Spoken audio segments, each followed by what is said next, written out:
Hi, it's Sasha from Global Immigrant News here to bring you all of the latest immigration, refugee, migrant worker, and international student stories from around the world. Today is June 25th, and I'm here in Jericho Beach in Vancouver, and I'm trying to bring you different locations around Vancouver each week as long as the weather is permitting. So I'll list the link of more pictures of the park that I'm at below, just so you can take a look at it and see what Vancouver is like.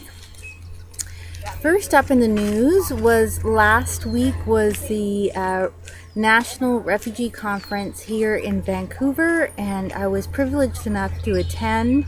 And I've posted up on the Global Immigrant News website one article that we featured with some comments from a woman who has the Rainbow Refugee Program, and this is an organization that helps lesbian, gay, bisexual, and transgender people from around the world who are under abuse in their country to seek refugee status here in Canada. So I'll give you that link below about her comments about the current state of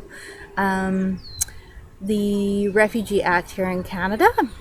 And if you check out our website this weekend, so like around July 1st, I'll also have some more photos to put up on the website of the refugee conference and hopefully some good music to go with it. It was a great, really interesting time. So when I have some more time, I'll definitely upload those pictures to our website.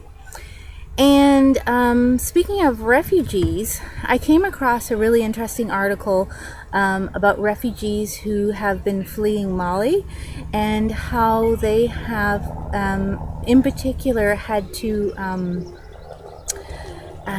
be under really harsh circumstances, and they had to basically flee, leaving all of their money, all of their belongings in their home, and go to a refugee camp. And so now they're suffering a lot of psychological trauma. So I've listed that article below. Also, something interesting that I came across on Twitter was that the UN has, I'm not sure if they sponsored the app, but I think it's posted on their website.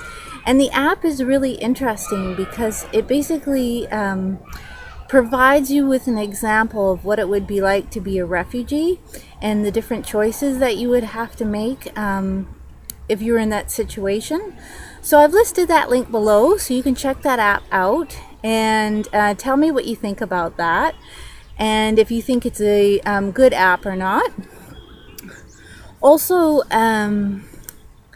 there is another story about migrant workers coming from Indonesia and how they've had to suffer abuse. And there's this particular article profiled a woman who had worked in Kuwait, and she had unfortunately suffered abuse and now has to walk with a cane. And so I'm wondering if they keep on putting these agreements in place between the countries, if the agreements to protect the workers are really working, if they're effective. So check out that article listed below.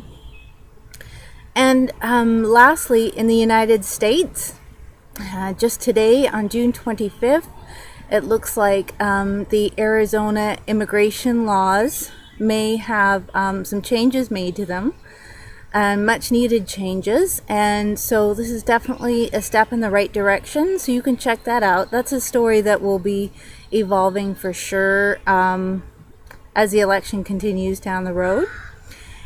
And last thing is, I thought it would be kind of cool to link up some music to the different countries that I talk about on my weekly video blog. So I am going to try and link below some music, if I can find some music from Mali, and also some music from Indonesia to give my video blogs a bit of international flavor. So as usual, please keep contacting me with your stories and your experiences from around the world. Slowly but surely, Global Immigrant News will become a platform where hopefully people from around the world will be able to upload their stories and share them with others.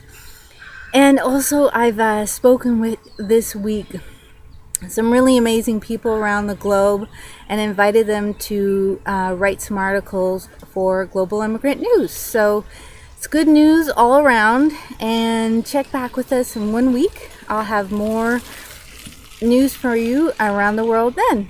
Have a great week.